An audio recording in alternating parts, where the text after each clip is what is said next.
There we go. All right. So let's talk about cognition. Again, cognition is any unseen mental process that we have going on inside our heads.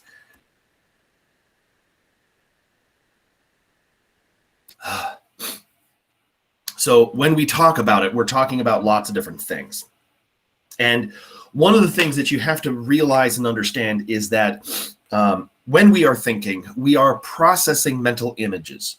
We are using our memory and our imagination to picture things in our head and manipulate them. That's basically what's going on. We don't think in terms of text, or at least most people don't do that. I'm sure there might be one or two somewhere, but most people think in imagery. Okay. We can also think in symbols. We can think in symbology. For example, if I were to say, I want you to think of democracy, you're going to be picturing something in your head that's most likely going to be some kind of symbol, because the term democracy is an abstraction. Okay, an abstraction represents ideas unrelated to specific ideas, objects, or events. It is a wide-ranging concept. It's an idea, a big idea that we can't just point to and say, well, that right there, that pen is democracy. No, it's not. It's a pen. How is this democracy? Well, you mark your ballot with pens, so that's kind of democratic, I guess. But democracy is an abstract idea that you might have a symbol of in your mind. If I were to say, think of the term justice, what does justice look like? The symbol that pops up is probably going to be related to scales, or the statue of justice with the blindfold and the scales. Okay, there's going to be some kind of symbol that's going to pop into your head. Okay, a concept is a mental category for classifying people, things, or events. So remember when we talked about how when you're retrieving the information, you reach into the filing cabinet and you pull out a whole bunch of stuff that is related to it? Well, what you're pulling out is a concept. You pull the concept out of the filing cabinet and you can think of a whole bunch of different things. Now, one of the reasons that I think that the Wikipedia is so successful and popular is because it also categorizes things in terms of concepts. Okay, your brain wants information all the time. Okay, it wants to be fed input, whether it be music or a story or some kind of dramatic play or whatever. It wants input. There is no point in your life where your brain's like, you know what? Let's just not have input right now. I just sit in a very, very dark place and stare at the wall. It's not going to do that. It's constantly looking for information to absorb and to get into it. Okay, it's getting information into your brain. And with the Wikipedia, you can fall into a rabbit hole and you can be clicking links in the Wikipedia because everything is related to everything else. And you can find yourself spending hours looking at stuff and reading about things. And before you know it, you'll look up and it's 4 hours later and you're like, what was I even doing? Nothing. You forgot most of it. But, you know, it was fun while you were doing it. At least otherwise you would have stopped doing it probably, you know. But it gets organized in those ideas of concepts, and it breaks things down as you go down the individual stories and you start kind of falling into that rabbit hole. I mean, there's the World War II section. I cannot imagine the number of pages on the Wikipedia that are related to World War II. There's probably tens of thousands, if not millions of pages of things that had to do with World War II. Okay? Way more than any history textbook is going to be able to do. Okay. So because it works like that, our brains really like that. And it really just starts making it a lot easier for us to absorb that information and be able to get more information about whatever it is that we're looking for. Okay. So one of the other things that we can do as human beings is we can solve problems. Now, when we solve problems, we are using our cognition. Now, remember, cognition is anything associated with thinking, knowing, remembering, or communicating. All of the unseen processes that go on inside your head are cognition. Okay. Now, when we are presented with a problem, there are a couple of ways that we can solve it. Okay.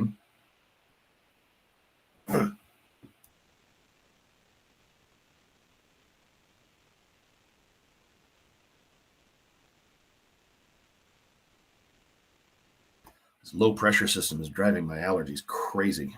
Yes, we know. Not much. Anyway, the first way that we can solve problems is through an algorithm. An algorithm is where you follow a methodical, logical rule or procedure that guarantees that you solve a particular problem. Okay, math is full of algorithms. You are taught math algorithms at the earliest of ages. When you start learning how to add, that's an algorithm.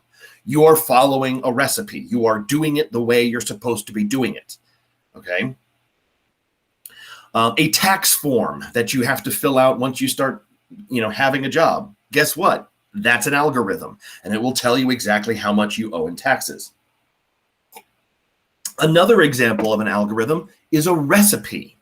If you follow the recipe, you will get the exact thing that you're supposed to get each and every single time.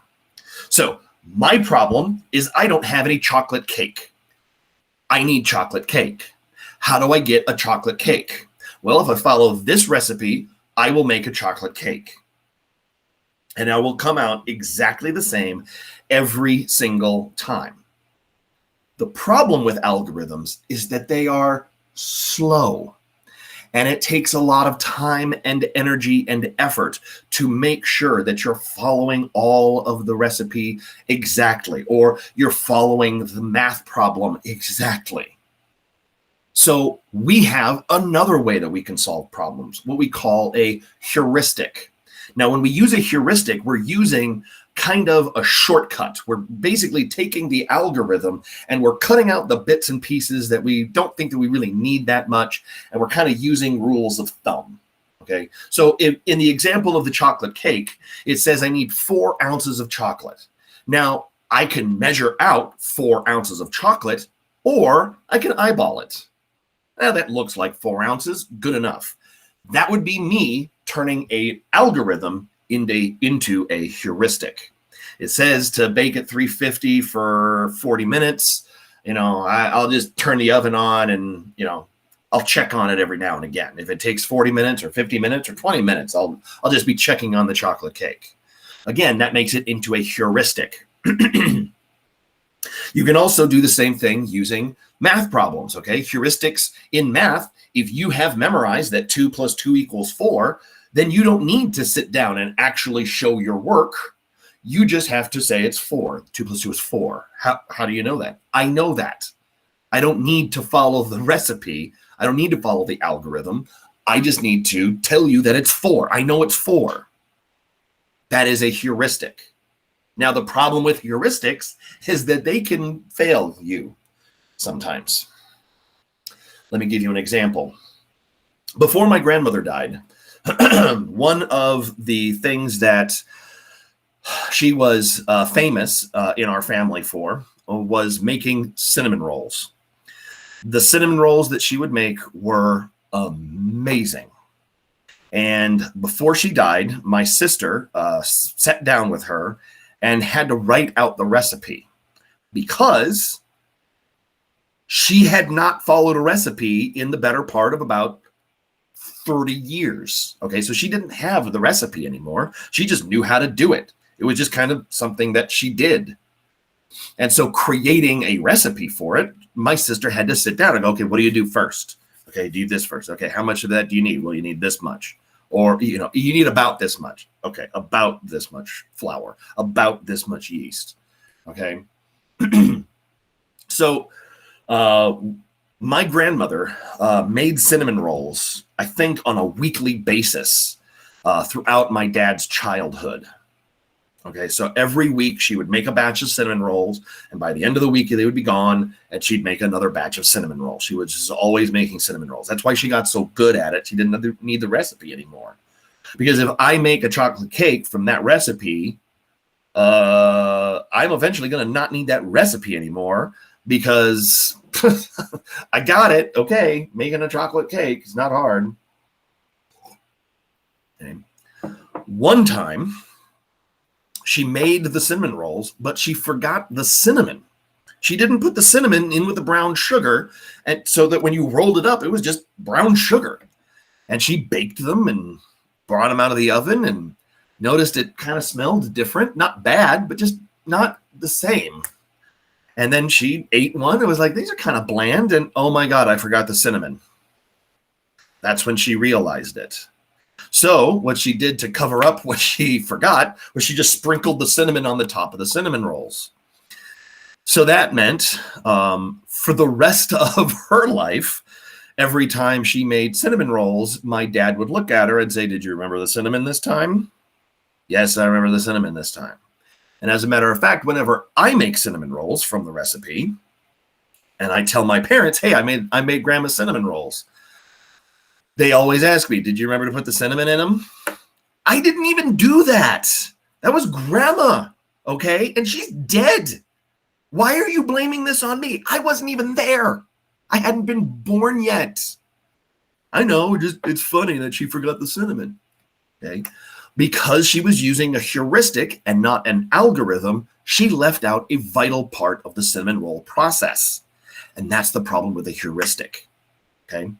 Now, another way that we can solve problems is through something that we call insight. And this is something that we've had happen to us before at some point in our lives. Whenever you're trying to solve a problem and you suddenly have all the pieces fall into place and you have the solution, that is insight. Now, I'm going to give you a chance of having insight right now. I'm going to give you two chances. The first one is going to be like a little word game. And the second one is going to be a joke. Okay. So the first one is going to be a word game with which you are going to form a compound word or phrase with 3 words of a set. So I'm going to give you 3 words, and I want you to take one word, add it to each of the 3 words to create a new word. For example, if I were to say sea and clam, you could use the word shell and create seashell and clamshell. Okay? You're going to be doing that too. Okay? So you're going to take one word, add it to 3 words, and create 3 new compound words or phrases. Okay? Now, when you have the moment of insight and it finally hits you what the correct answer is, I want you to put into the chat window, got it. Okay, nothing more. Don't put the word in it. Please let other people have a chance. Okay, let other people have a chance to have their own insight.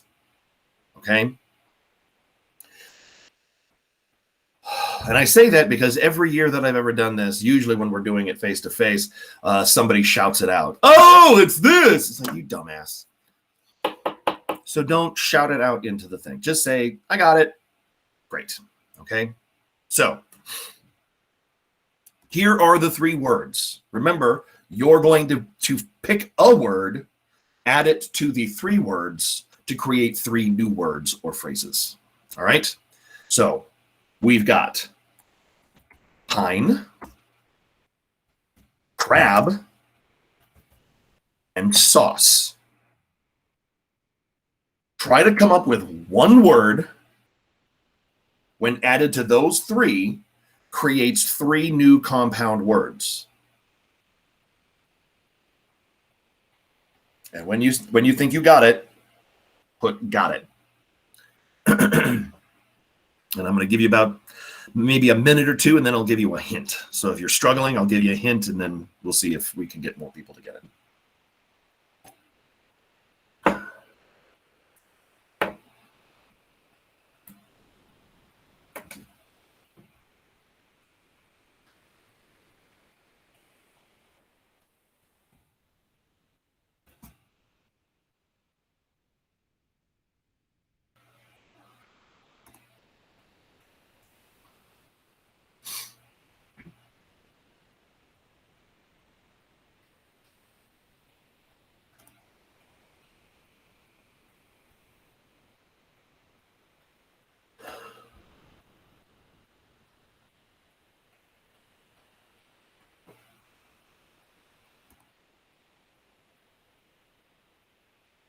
Okay.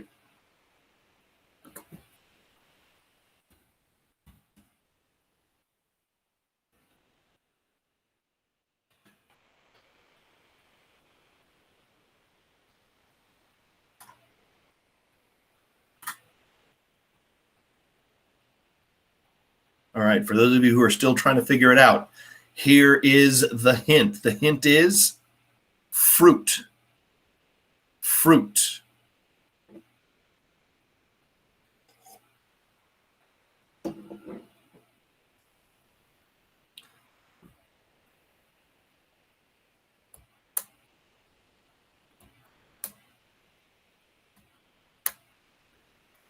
Okay, we're getting a lot more now. That's good. Okay.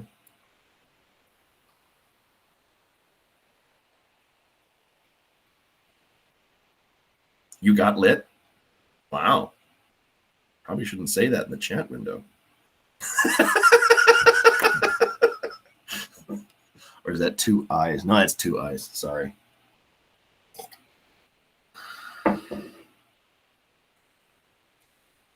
Okay. So for those of you who are still struggling to figure what this word out is, okay, it is apple, pineapple, crab apple, applesauce. Now, a lot of you probably got stuck on crab because you're like, what the hell is a crab apple? Because you probably got pineapple and applesauce. But you're like, crab apple, apple crab? I don't know what that is. A crab apple is a little apple that you can't really eat. They're not very good. Yeah. Yeah, but crab cone crab,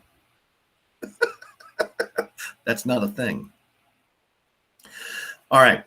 The other way that we can create insight is through getting a joke. So let me tell you what I think is a very funny joke and what researchers have actually found to be probably one of the funniest jokes out there. And this is just a joke.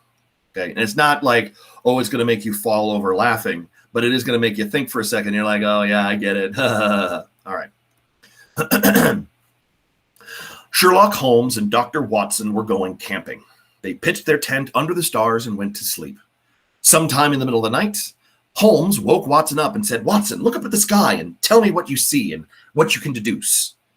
Watson replied, well, I see millions and millions of stars. Well, what do you deduce from that? Holmes said. Watson replied, well, if there are millions of stars, and even if only a few of those have planets, and it's quite likely that there are some planets like Earth out there, and if there are a few planets like Earth out there, there might also be life. Holmes looks at Watson and says, Watson, you idiot, it means somebody stole our tent.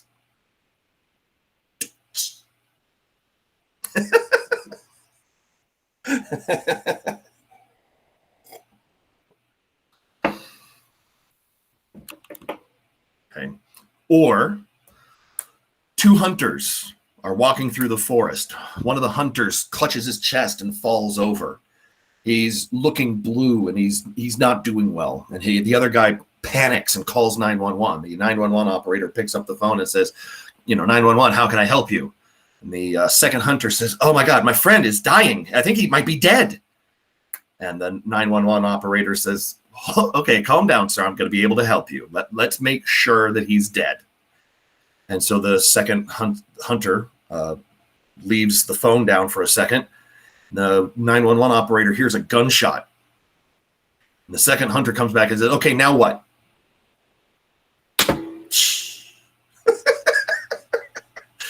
You got to make sure he's dead. So he shot him instead of taking a pulse.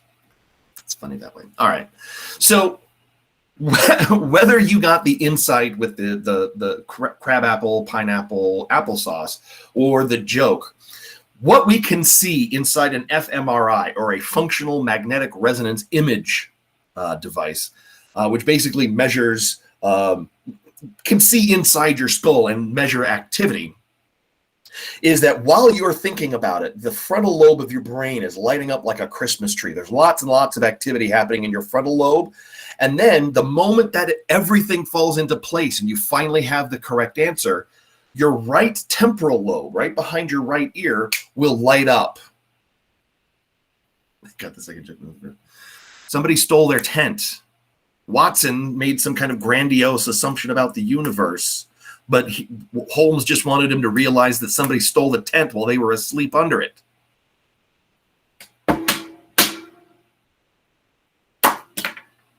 No? Okay. Yeah, my daughter's going to need a lot of luck because I got lots of really bad dad jokes out there. Anyway, the fact of the matter is that when that moment of insight happens, we see activity on another part of your brain, okay? That aha moment, that I finally get it, that is what allows us to be able to have those moments of insight, okay? So let's talk about problems with our thought processes. Now, these problems are things that we have all done. We are all guilty of each and every single one of these things all the time.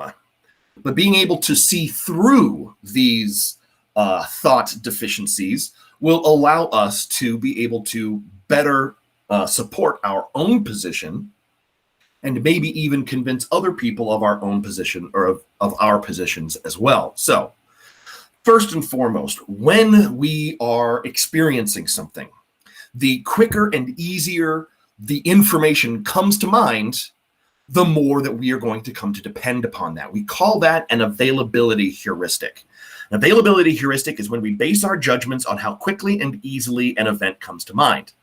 For example, okay, if I said there was a bombing today in Miami, Florida, what is the availability heuristic? What are you picturing as the person responsible for that?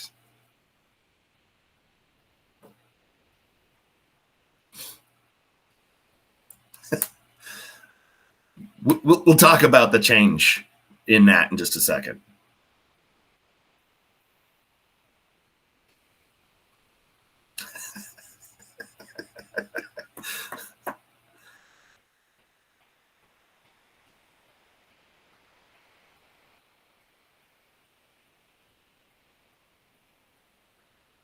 Because for most people, the available heuristic is going to be a terrorist of some kind, and the picture that we have of a terrorist in our mind is typically somebody from the Middle East. Okay, some kind of religious extremist. That's typically what people picture when they picture bombers. They picture some guy with the red and white checked scarf, the army jacket, the dynamite tied to their chest, things like that. That's what they're picturing inside their heads. Whether or not that's true, doesn't matter, not at first, because as things are learned, whatever doesn't quite match up with our available heuristic and our schema bounces off and is lost. That detail, that information is gone. For example, how many of you remember the bombing that took place in Nashville on Christmas Day?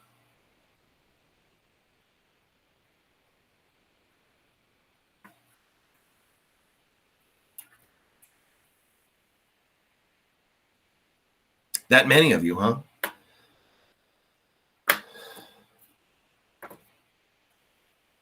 last year, like last December, like less than a month ago. What year? 2020. That's the year. Okay. Yeah. There was a bombing. It was an RV, but yeah. Nashville. Yes. Nashville. Oh, in Nashville. Okay.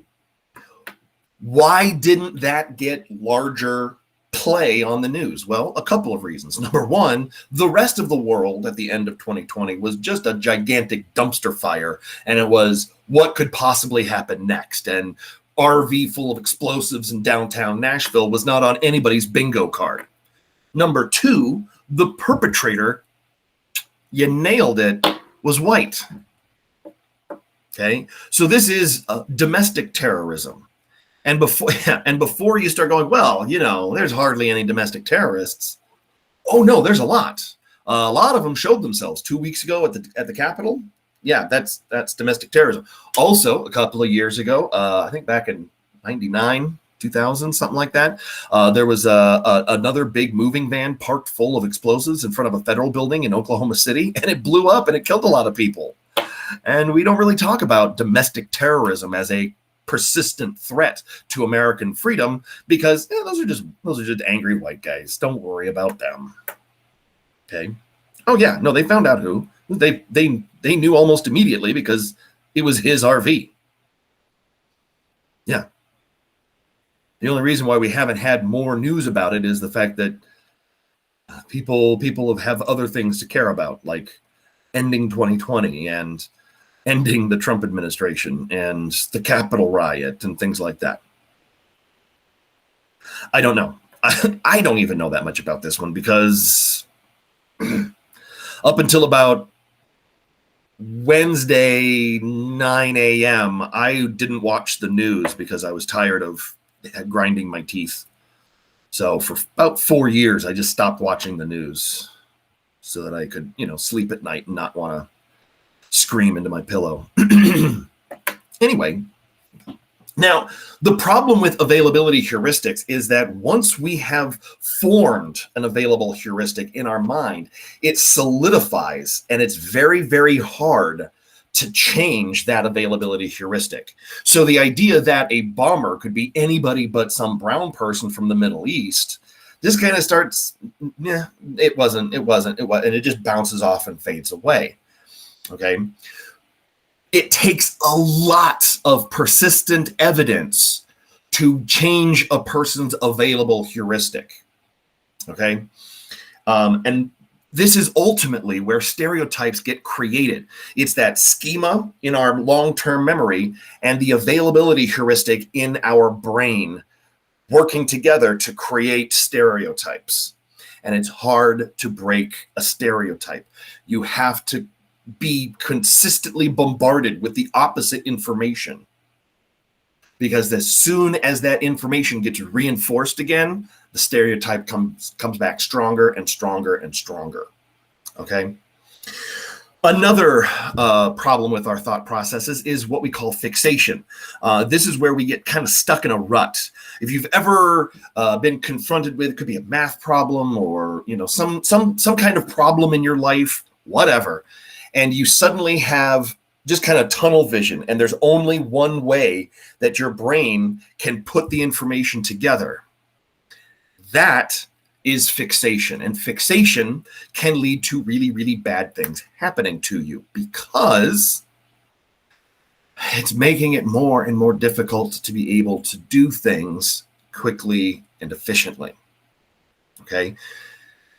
If you've ever been in the situation where you're trying to figure something out and then one person comes up and comes at it from the opposite direction and they're instantly in and done, how did you do that? I just did this. Oh, why didn't I think of that? Because your brain was fixated in a particular way. Same thing with the 3 words. If you were struggling to come up with the 3 words because you got stuck on pine, because all you could think of was pine sol, crab sol crab. Is sol crab a thing? Soul sauce. Is that a thing? And you just focus on that one, that one thing that allows or does not allow for us to think more clearly. This is oftentimes why having another point of view really, really helps. Okay.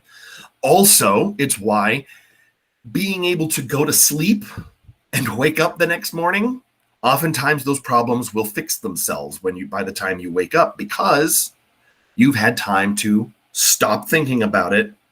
And then when you come back, you're going to start from a different direction, and you'll be able to get that completed right away. All right.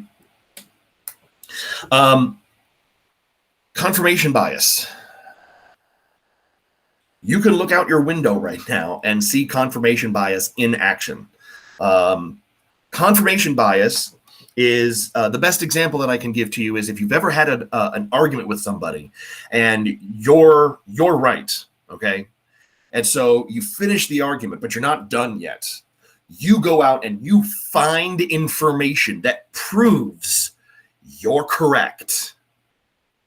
That's confirmation bias. You are not in good faith finding all of the information. You are instead only finding information that proves what you think already. We are all guilty of that. We all have moments where we do that. It's unfortunate that we do it, but we do. Okay? All of these conspiracy theories, all of these conspiracy theories out there start with a hefty dose of confirmation bias. And the bias of the QAnon people, their bias is right out on their sleeve. We don't like Democrats. Okay, why? What did they ever do to you? Did you know that they're Satanists? That they eat children? And they are running a child pedophile ring? Okay. Yeah. Anything that goes against any of that. No. Here's more evidence. I have evidence from this guy named Q. He's got Q level clearance. That's not a thing. Yes, it is. You just don't know. Okay. It's confirmation bias over and over and over again. They are only looking to confirm what they already believe. Okay. Which leads us also to overconfidence. We overestimate our cognitive abilities on a generally gigantic scale. For example, they did a study where they went out and asked people, is absinthe a liqueur or a precious stone? Okay. 60% of the people who answered correctly. So just over half. So it was a 50-50 shot, and a little bit more than half got it right. Yet those answering felt 75% sure of their answer. And even those people who were 100% sure that they are correct were incorrect 15% of the time. Okay, it's like those old episodes of Maury where they're, is he the father? I'm 1,000,000% sure he's the father, and he's not the father. Okay, it doesn't matter how confident you are. The truth of the matter is that you are or you are not.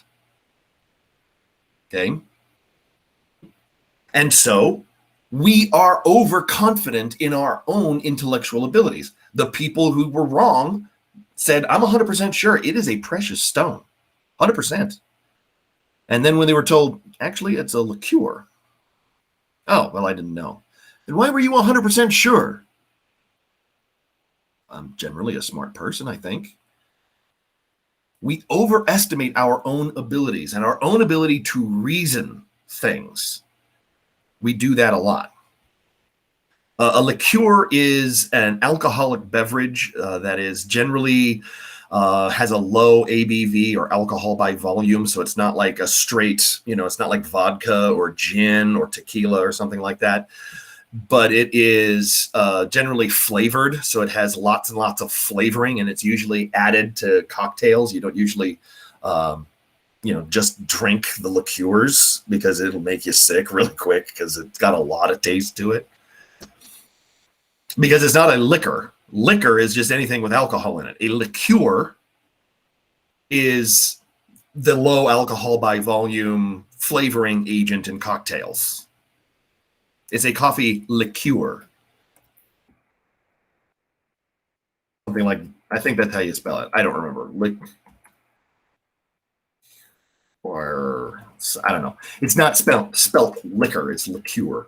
Anyway, enough alcohol corner for the day. Yeah, I know.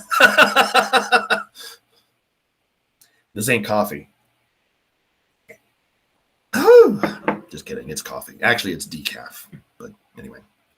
So we often overestimate our abilities. We overestimate our abilities to think. Lyndon Johnson during the Vietnam War overestimated American abilities. George W. Bush was overconfident with the number of weapons of mass destruction Iraq had in 2003. It was 0, but he was confident it was far more than 0. He was very confident. How many did they find? None. They didn't find any. Yeah. Okay. We also will see it in classrooms full of overconfident students on test day.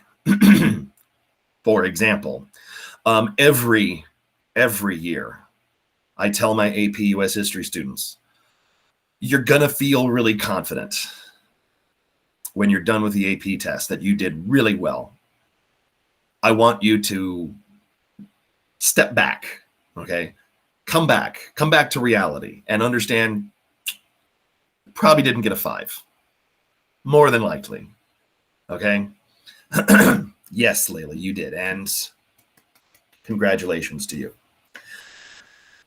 But I get it every single year. People walk in the door and go, oh my God, that test was so easy. I aced that test. I definitely got a 5. I mean, I wasn't sure on a couple of multiple choice, but I nailed that DBQ. I know I got a good score on the LEQ. Oh my God, the SAQs were so easy. And you're like, yeah, that's nice. And then skip forward 2 months once they get the scores and they got a 1. Okay. Mr. Overconfident.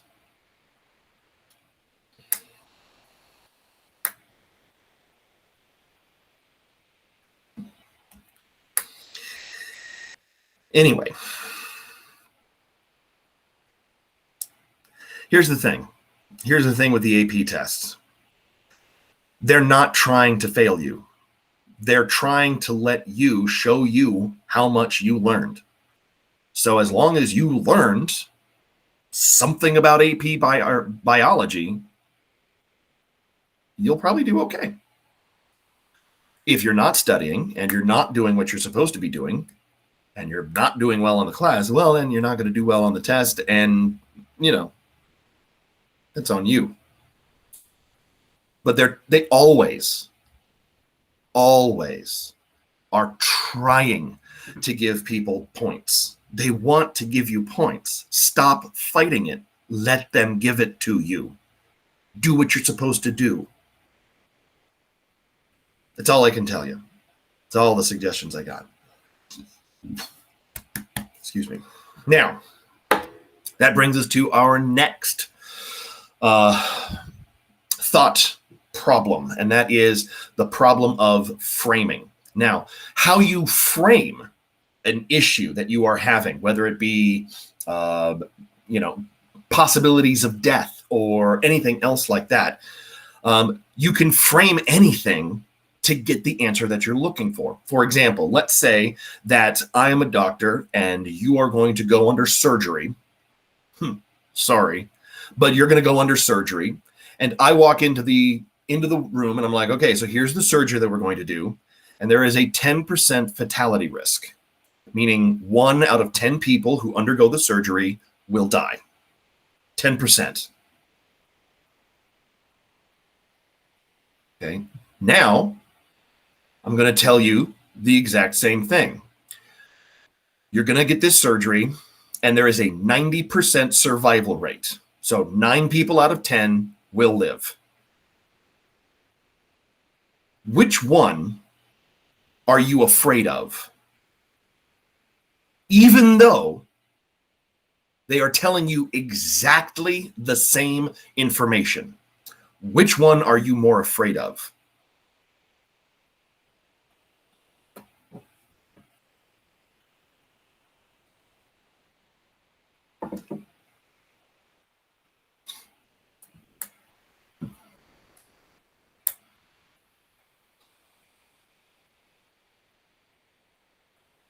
Yeah, a 10% fatality rate? I don't want to die. That's really high. 10%? Yeah, but it's a 90% survival rate. It's exactly the same number.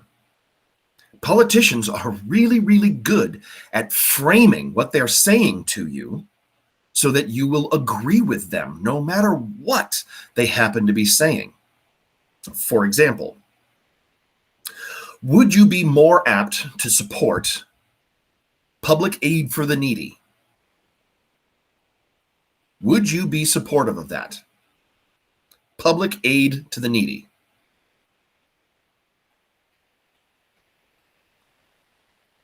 They're needy.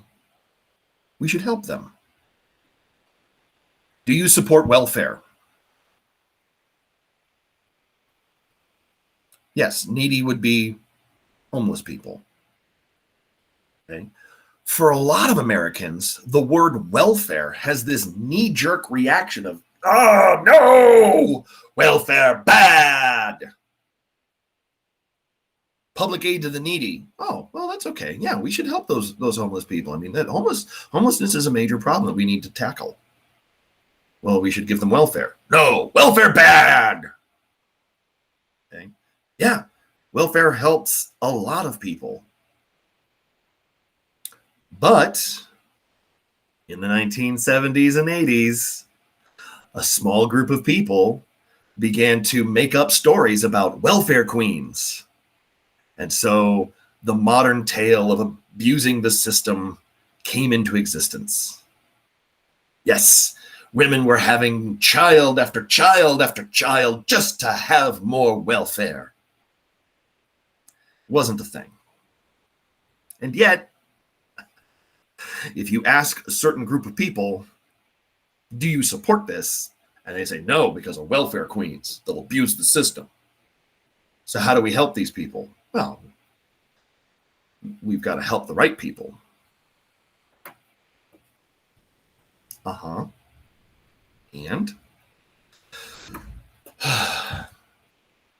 now, I want you to think about this. You've got a cleaner, like a spray cleaner, and the cleaner on the side says that this will kill 10 in 10 million. Are you going to spray that all around your house? Clean up? Yeah, YOLO.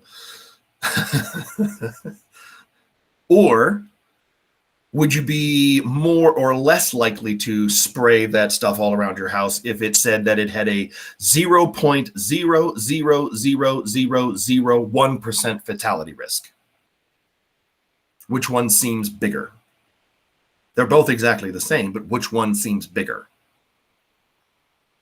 The 10 in 10 million, because that is a real number. 10 people died. 10 people, my God. A 0.0000001%, that doesn't register in your brain because that's not a number. That's nobody. So I'm going to live? Okay, fine. I'll take the chance. Okay. So how we frame things can also very much affect the way that we look at things and that we think about things. Okay.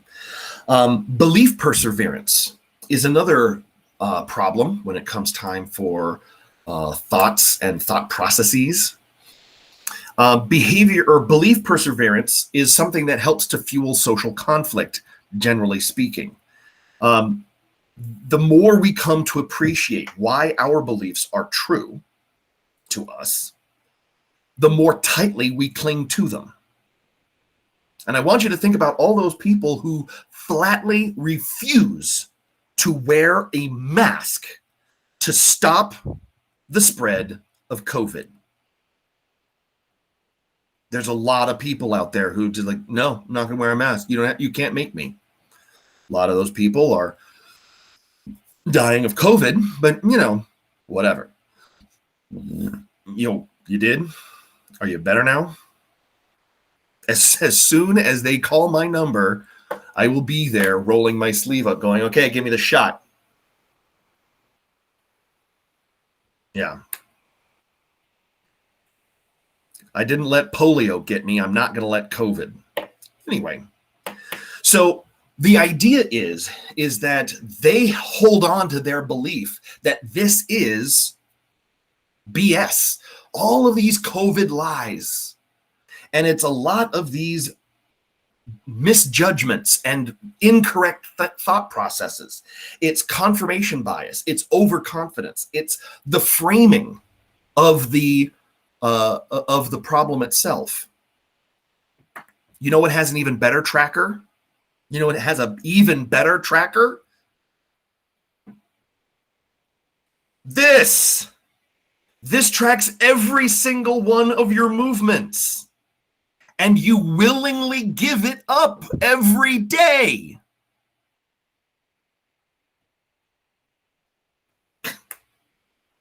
Okay. There's no microchips in the vaccine. That's not a thing. And nobody gives a crap where you are. Exactly. Nobody cares enough about you to track your every movement. Does he have a cell phone? Because if he has a cell phone, they've already got his movements. They've already got everything about him that they could possibly ever need. Does he have Facebook? Does he have Twitter? Does he have Google? Guess what?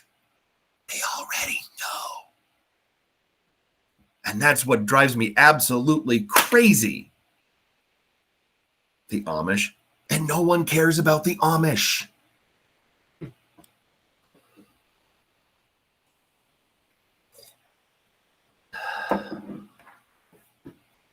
Yeah, I know. Look at me, lower middle class girl.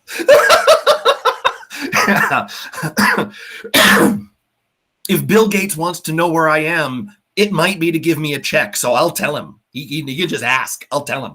I'm at home right now. Here's my address. If you happen to be writing a check, lots of zeros, please. Thank you. I'll tell him. Okay. It just drives me crazy. But it's a lot of this problem thinking. It's just clouded thinking, and it just keeps getting cloudier and cloudier because we are confirmation bias. We're only listening to the sources that already confirm what we believe. We are overconfident in our abilities, not only to survive a deadly disease, but also, well, it's like the flu. I mean, it only kills like 3 people in 100. 3 people, as 97 people live. Well, it's not like the flu. The flu kills like 1 in 1,000, not 3 in 100. That's actually a lot more people. Or do you not understand that? That's like 29 more people. Nah, it can't be. Okay. They are framing the information that they are getting incorrectly. And then their belief perseverance. If you confront them with facts that go against everything that they've already learned, they just cling on to that thought more. So if Alexa were to go to her brother and say, bro, you got a phone? Well, duh, of course I got a phone. You're already being tracked, dumbass. He's going to ignore that. Nah, the vaccine's going to track me better. Bruh, really? Really? This is recording your voice at all times. and sending that information to Jeff Bezos. You ever wonder why you get ads that are tailor-made to stuff you were literally just talking about? It's because they're listening. I'm sure he is. I can't deal with conspiracy theories. It's just like, dude, no, you're not special. I'm sorry, you're not special. Okay, but they will cling on to those beliefs even harder. Okay, all of those QAnon people who believed all of the nonsense that was being spouted off by all of the other people. How do they get roped into it? Really simply, they believe that they're special.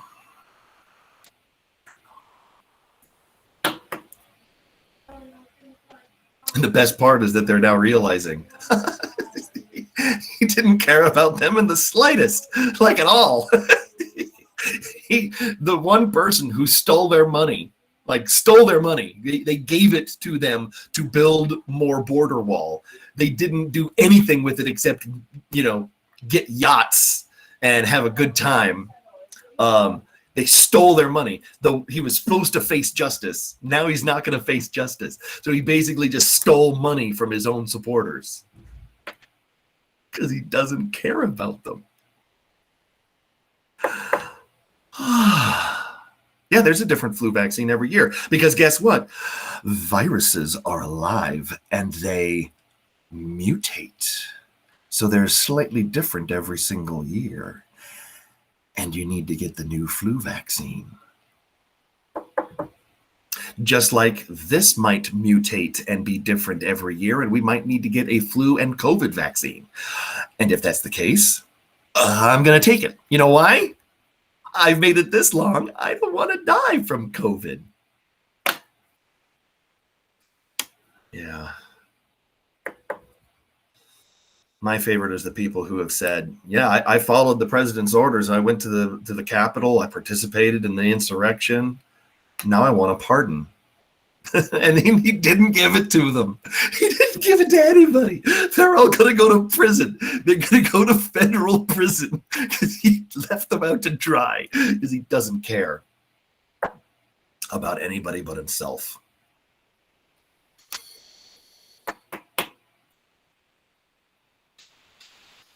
Anyway, the last thought process that can get mixed up is our intuition.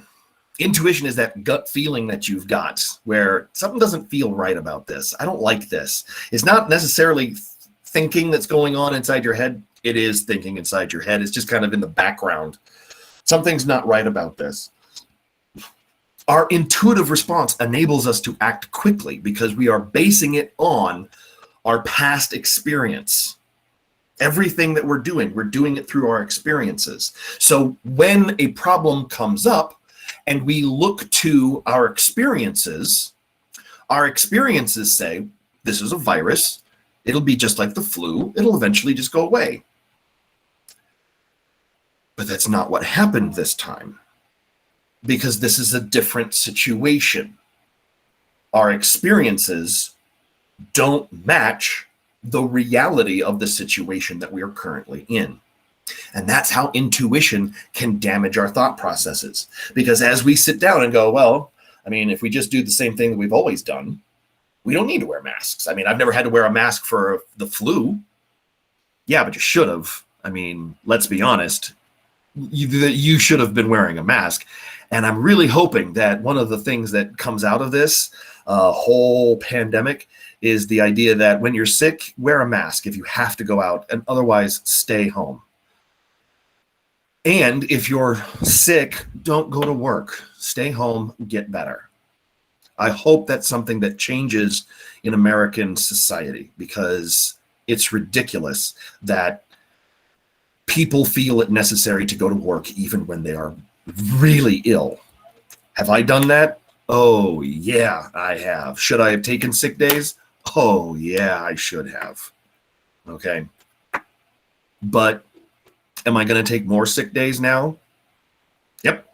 As soon as I feel the sniffles, sick day. Sorry, everybody. I'm not going to be in today feeling sick. Okay. I'm also hopeful that it will also change the idea that going out with a mask on means that you are some kind of weirdo. Because before the pandemic, if you ever saw somebody with a mask, you're like, what's wrong with them? You got like cancer or something.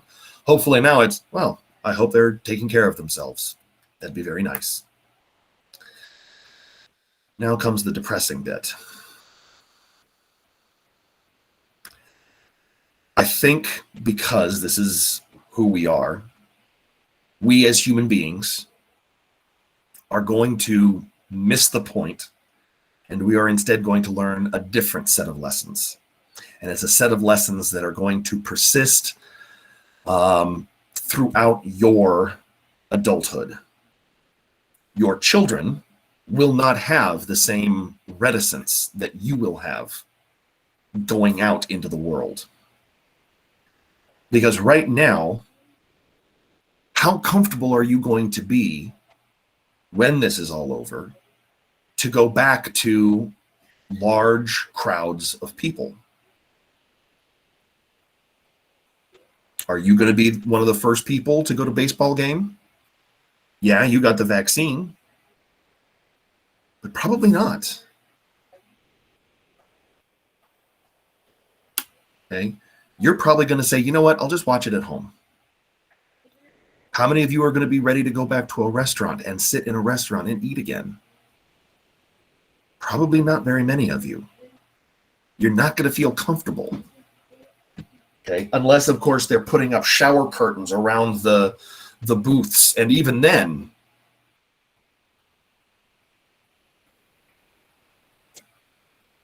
ultimately, yeah, ultimately, what's going to come out of this is there's going to be a lot more social anxiety. There's going to be a lot more post-traumatic stress. Yeah, 100 times more shy than you were before. Wow. Yeah. So than the usual. For some people, it's going to continue on and everything is going to be, yeah, this is exactly what my life was like before. Now it's like it after. Except now, instead of being forced to go out and be with other people, now it's perfectly normal for me to stay inside and just play games. Okay. The fact is that it's going to be a very long process before people feel comfortable going out in public spaces again. One of the things that you're going to see suffer continuously, even after the numbers start coming down because people are getting the vaccine and, people are actually following the directions of an organized government, following scientific evidence, crazy thoughts. What's going to happen is that there is going to be a very long transitionary period where people are going to have to get used to being around other people again, sitting in a classroom. Yeah, hell, I miss school for the people. Are you kidding me? I know exactly what you guys are going through. I'm going through it too. And when we are able to come back safely and everybody's going to be okay, I'm going to feel okay about it. But I know that there's going to be a large percentage of the population who is not going to feel safe about it. And they're going to have panic attacks, and they're going to have social anxiety issues and things like that. And it's going to have to be okay. We're going to have to figure out something, a place where we can isolate people who are having these panic attacks. And it's going to be especially bad for your generation going forward. It's going to be even worse than it already was. And when you start having kids, you're going to be those overprotective parents. Don't leave the house. You just have a play date over Zoom. Just Zoom your play date. But Mom, I just want to play tag outside. No, you'll catch the COVID and die.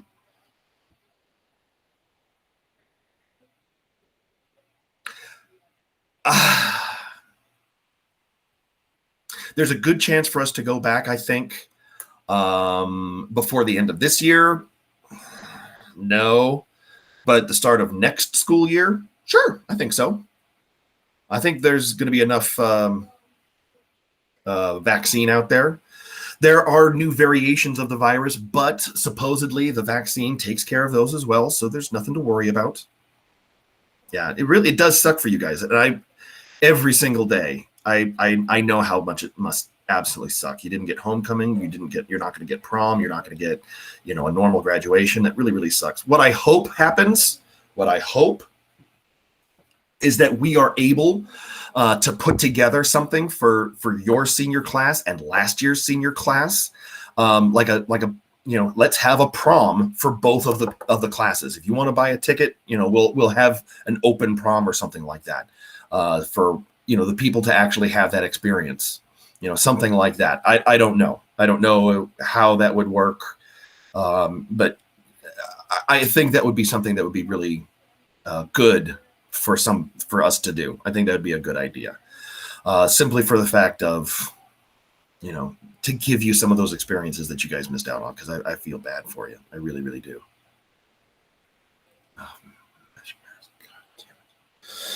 Oh, yeah, I hate people. I hate people so much sometimes. But, and here's the other thing that I think you're going to be seeing coming up really soon here. One of the downsides from all of this pandemic is the fact that there's a lot of businesses that have gone out of business, especially like small businesses, like in strip malls and stuff like that, have gone out of business. I foresee a time and a place where restaurants like Olive Garden and Red Lobster move into strip malls like that and have a takeout only option. They don't have any seating whatsoever. It's like walking up to the counter, you order, and then they give you the food and you take it home. I foresee that is going to be a part of the future of restaurants, because when people don't go back to them because they're afraid, they can't afford to keep a big store open like that. But people are still ordering the food. So why don't we downsize the size of the restaurant and just make it the size of a Little Caesars, and you can order Red Lobster from there. Okay. I see that as being one of the things that's going to come into existence in the next, year or two, depending on how well we are able to bounce back and actually go back to restaurant eating. Because if we don't, and you'll also see the restaurants that are owned by the same company, like Olive Garden and Red Lobster, are actually owned by the same company, partnering together in these places. So they're going to have, maybe a double storefront, and half of the kitchen in the back will be devoted towards Olive Garden stuff, and the other half to, Red Lobster stuff. And you can order off, both menus at the same time. Look, everybody gets what they want, and it's all back in one kitchen, saving time, energy, labor costs, everything. I see that happening, and I'm a little disappointed.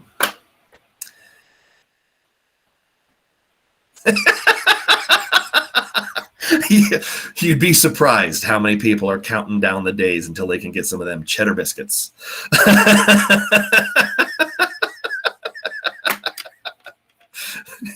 You don't know the number of boomers who are just waiting to get some unlimited breadsticks and salad from Olive Garden. Oh my God.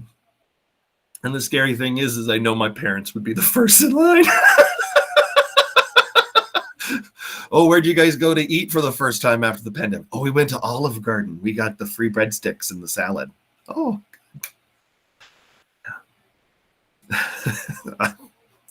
It's been a long time since I've been to Olive Garden, or not Olive Garden or Red Lobster. It's been a long time.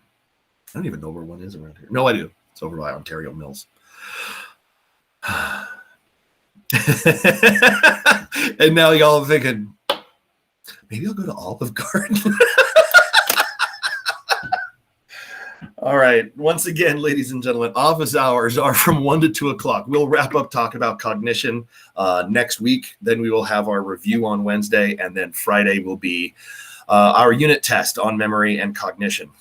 Make sure that you have finished your discussion on Canvas if you haven't done that yet already. Office hours 1 to 2 o'clock. Saturday school. Information is in the Google Stream. Any questions that you might have, go ahead and email me. Other than that, have a lovely weekend, and I'll see you all on Tuesday. And wear a mask, like a full mask, not one that's mesh, and wash your hands. Sadie, where are you, little snot? Yeah, she's in the other room.